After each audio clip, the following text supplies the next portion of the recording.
When you receive a new offer and want your current company to match it, initiate a conversation, but first, know your flexibility. If neither side has room to move, don't negotiate endlessly, leave gracefully. Don't assume your project, your client, or your team can influence management decisions. In organizations, no one is irreplaceable. Companies adapt. Writing negatively about your company on public platforms, even anonymously, never helps. Nothing online is truly anonymous. Context, timing, and details always leave a trail. And while companies may value talent, they operate within clear limits they cannot cross. Think long-term. Growth, visibility, and impact are often easier in small or mid-sized companies than in very large ones. This story shows what happens when these truths are ignored. Retention stories are emotional. Some end well, some end in regret. Today's story is about a high-performing professional who explored a new offer and underestimated the cost of how she handled it. She burned the very bridge she needed later. In the corporate world, careers don't move in straight lines. You never know when you will need the people, teams, or leaders you leave behind. Negotiation requires clarity, not just about what you want, but about what you are willing to accept. And when flexibility doesn't exist on either side, professionalism matters more than persuasion. This is not just a story about resignation. It's a story about judgment, reputation, and long-term thinking. Anu worked in a mid-sized software product company. She was a dependable implementation professional, consistent in delivery, respected by her peers, and trusted by customers. Like many capable professionals, Anu explored opportunities, and one day, she received a compelling offer. Her contributions mattered. Projects succeeded because of her experience and ownership. In a mid-sized organization, her impact was visible and meaningful. At that moment, she had a choice: to assess her flexibility, test the waters, and decide calmly, or to enter a negotiation without fully understanding the limits on both sides. What followed was a retention discussion that slowly turned into a career-defining lesson. Apurv, I got an offer, a 40% jump, and the next role. What do you think? Congratulations. Before you send your resignation, let me discuss with HR and Mr. Vashisht. Just give me one day. Apurv knew Anu, talented, but not very flexible when it came to money.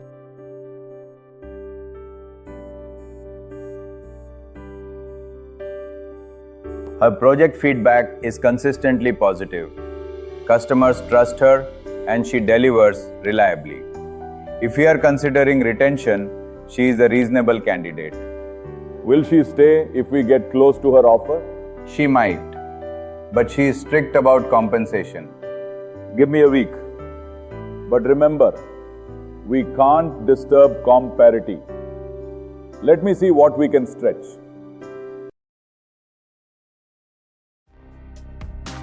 Anu, you can send your resignation now. The process takes time. If something changes, you can always revoke it. He remembered Vikrant's story, the delay that cost him an opportunity. To understand that lesson in detail, watch Vikrant's story through the link above or in the description below. He didn't want Anu to repeat that mistake. A week later, HR shared the first retention figure, a 25% hike. Anu, this is what the company can do right now. I was expecting a match, 40%. Are you flexible? Even a little? No, Apurv, I have financial responsibilities. Anu is asking for reconsideration. She is a solid, dependable performer. Let's see how much we can stretch without breaking our compensation structure. Renuka, see what's possible.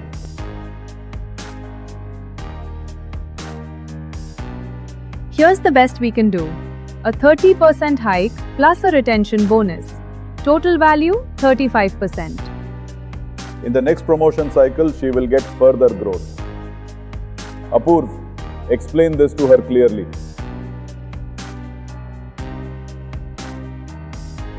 Anu, we've stretched within our limits. The offer is a 35% salary revision effective immediately. Your next appraisal cycle, scheduled in the next 4 months, remains unchanged and promotion will be evaluated in that subsequent appraisal cycle. Apurv, I have another offer now. 50% hike. I want that matched. Companies don't operate like auctions. You're looking at the number, look at the opportunity. Your new offers are coming because of the experience you gained here.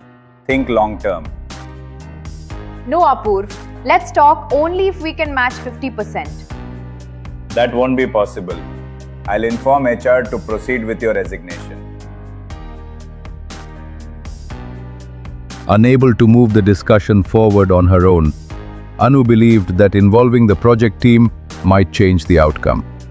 She assumed that concern from the delivery side could create urgency and influence management to match her new offer, so she could stay.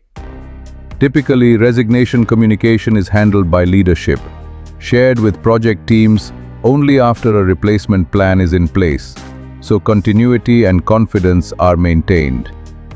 But Anu chose a different path. When the project head, Eric, learned about her resignation directly, it unsettled him. Concerned about delivery impact, he immediately reached out to Apurv to understand what was happening. Apurv, Anu told us she wants to stay, but the company's not willing to retain her. Is that true? This is a rookie mistake. Trying to influence corporate decisions through project teams rarely ends well. We made 2 retention attempts. We stretched the budget. Beyond that, nothing is possible. I'll ask the resourcing team to start working on Anu's replacement to make sure the project does not suffer. The exit interview was scheduled, a formal conversation meant to close the chapter, capture feedback, and ensure a professional transition. Anu, before we complete the formalities, I'd like to understand your overall experience here. From your perspective, what are the key areas where the organization could improve? Overall, the company has strong people and good intent. But I feel talent needs to be valued more proactively, not only when someone decides to leave. Internal processes could be more employee-centric, especially around growth, compensation alignment, and transparency. Often, by the time conversations happen, decisions already feel constrained. If some of these things were addressed earlier, situations like this could be avoided. Thank you, Anu. Your exit is processed. We wish you the best. Anu left the company quietly. No celebration, no confrontation, just a closed chapter. At that moment, it felt like the end of one role, not the closing of a door. We've come across anonymous negative feedback about our company culture shared on external channels. Based on the timing and context, this appears connected to Anu's case. Her rehire status was already set to no due to her conduct during the exit process. This adds further context to that assessment. And with that anonymous feedback, the bridge was burned completely. More than a year later, on a quiet evening, Apurv's phone rang. It was a name he recognized, one he hadn't seen in a long time. Apurv, I was wondering if you could help me get back into the company. Things didn't turn out the way I expected. The bridge she once crossed confidently was now the one she needed again.